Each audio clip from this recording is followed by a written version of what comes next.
Good morning, everyone. This is Karin Monster Peters here with the Vibrant Sensitive, and I'm coming live for you guys today to talk a little bit more about high sensitivity and trauma because when I did my last live here on this page, I talked about high sensitivity and Asperger's, and a few questions popped up about the traumatized brain. And I just want to create a little bit more clarity about that because it's not an easy subject, but it is a subject that needs to be addressed. So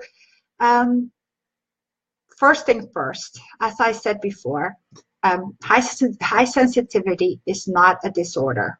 So you cannot fix high sensitivity. You cannot heal high sensitivity. It is just part of your innate makeup of your brain. And it's actually a more of a foundational trait.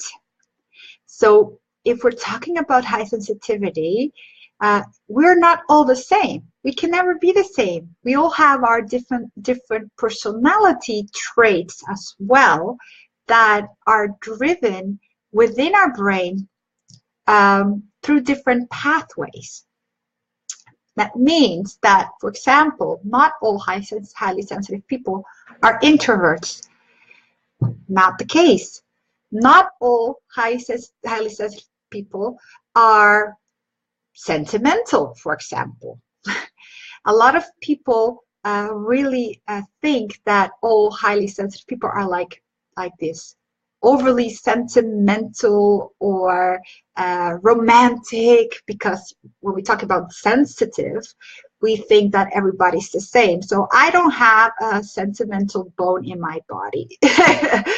And it's not that I'm a hard person. It means that that just doesn't touch me in the way that it touches other people.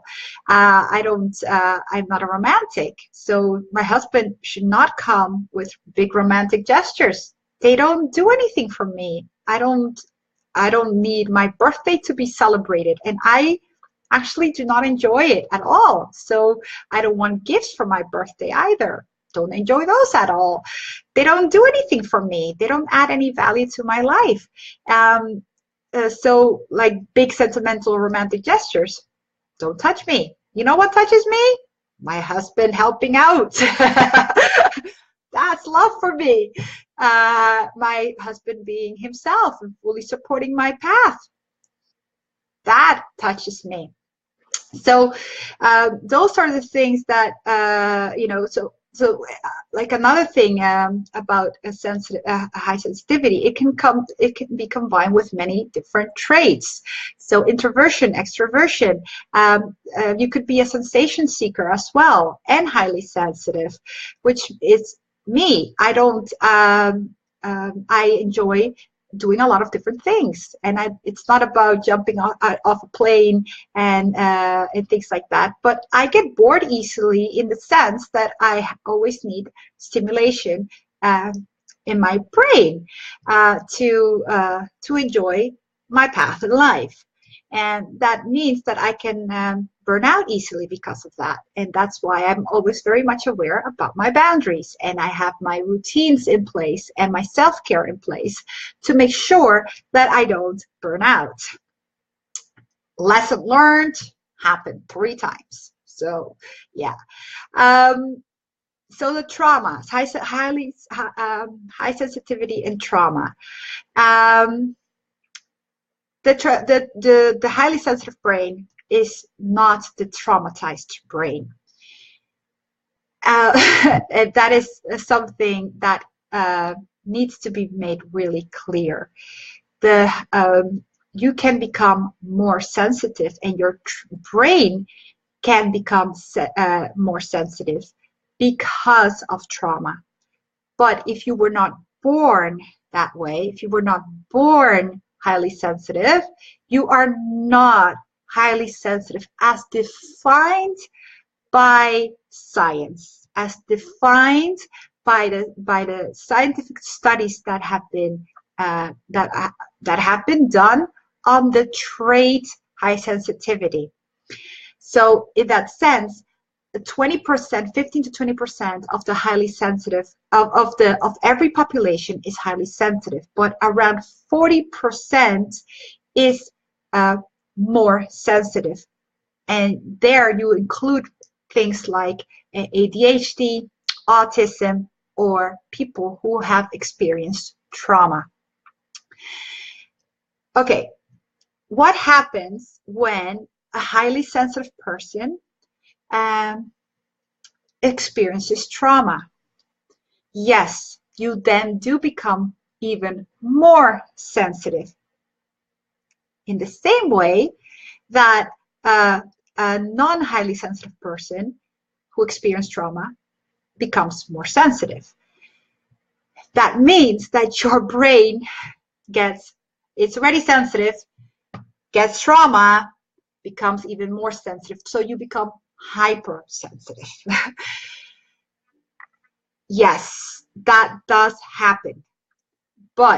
And it's also really interesting to know that research has found that the highly sensitive store trauma deeper in their system.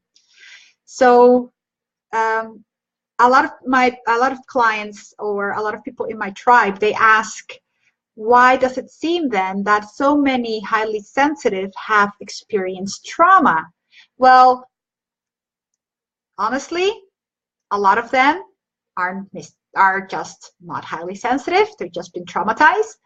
But the thing with high sensitivity is because we experience things deeper, we feel deeper, our body also will store things that were probably not so significant. It will be stored in our body as trauma. So, for example, a lot of highly sensitive people, they will say that they had a really traumatic childhood, right? That's true. That's true. We did. I'm not saying we don't. We didn't. I did. But a highly sensitive person who has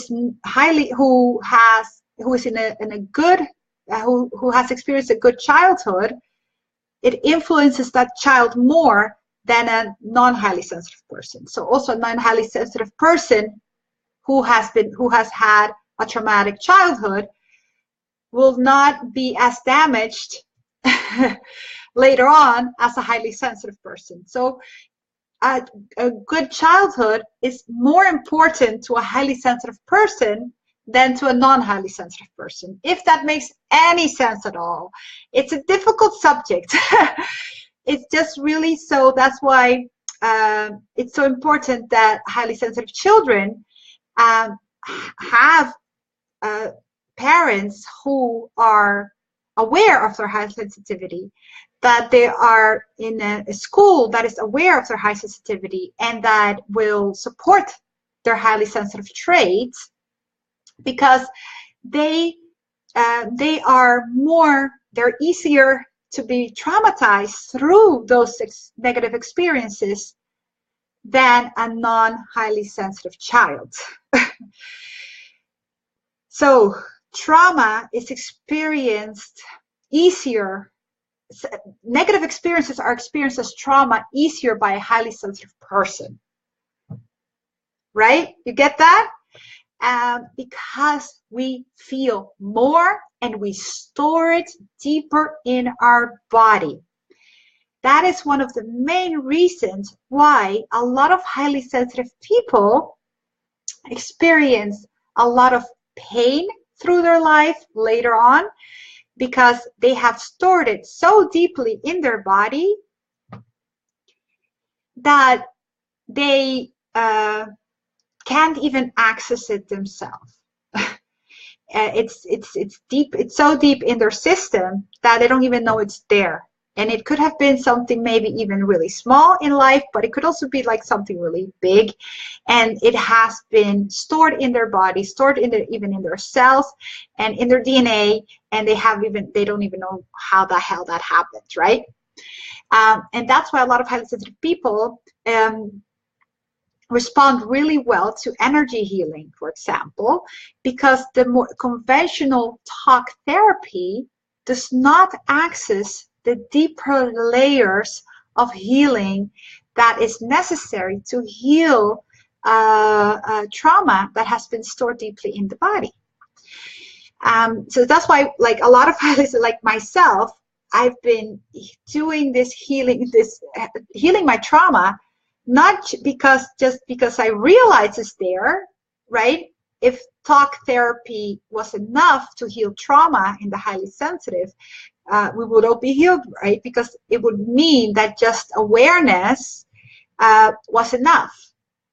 So I always say 80% of our healing comes from awareness, and the other 20% is that part where you access it through a deeper layer of healing and awareness about where in the body it has been stored.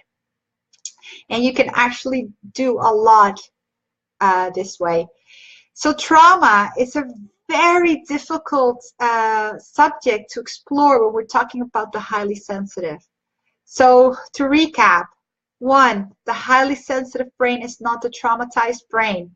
If you have been traumatized and you were not highly sensitive before that, you are not highly sensitive, you are traumatized and should be. You can have treatment that comes from that space. Because high sensitivity is not a disorder, it cannot be fixed or healed. You just become more aware, and you learn to manage and to create a life that meets your needs. Second, a lot of highly sensitive people have experienced trauma because, 1, we experience things as traumatic easier than non-highly sensitive people because of our sensitivity, and 2, because we do need a more supportive and positive environment for us to thrive, even more than non-highly sensitive people. That has also been researched, which is really interesting to see that highly sensitive children, they thrive even more in a positive environment than non-highly sensitive children. Fascinating. And 4 and 3, it's not about, 3, we store the trauma deeper in our body. And because of that, it is more difficult to access as it being trauma. So it's not that all the highly sensitive are broken and in pain and sentimental and things like that. No, because we store it deeper in our body, it's a little bit more difficult to access, and conventional therapy does not always work for the highly sensitive. Just doesn't. Because if we just talking about it would help, we would all have been healed a long time ago. But it's really about the fact that a lot of highly sensitive people, because we feel more, because our body does not have that filter that non-highly sensitive people have. We don't have a filter. It's not there. Our brain just accesses information. It's actually kind of like receiving information without that filter that other people have. Other people will have a filter that it's coming in their brain, and it's filtering, oh, what's relevant, what's not. We don't have that. We get information, it's kind of like, and it's coming in our brain. And our brain, because it has no filter, it kind of goes and stores it somewhere really quickly, even before it went through the filter of relevant or not relevant, or what do I do with this? Is this trauma or not?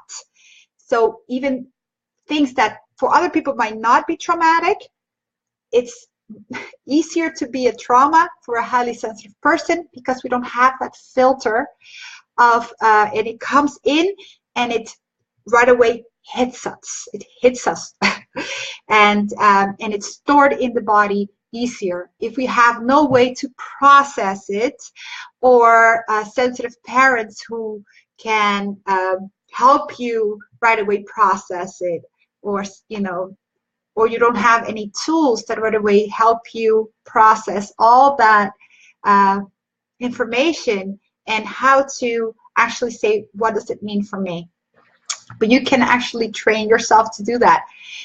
Children are not, they're really even more open. So they don't have this, that's our task as parents then, to help them process what's going on in their lives and help them filter so that it doesn't get stored in the body and doesn't become part of their DNA or their cellular makeup, and it is not, they don't take it with them through life, right? So trauma, really difficult subject, and I hope this was clear. I realized a few days ago that I actually had promised to do a live on this months ago, but that it was because it's such a difficult subject to address, I hadn't addressed it, and I think a lot of people have an opinion about it, but it is really vital for us to understand that that it is totally two different things. The highly sensitive brain is not a traumatized brain. You could be highly sensitive and traumatized, but you do not become highly sensitive through trauma. Really important to get that clear. Yes? If anything pops up for anybody, any thoughts, any questions, I love to answer them. And if more information is needed, then I will just pop up and do a live on that. So thank you for being here. Bye.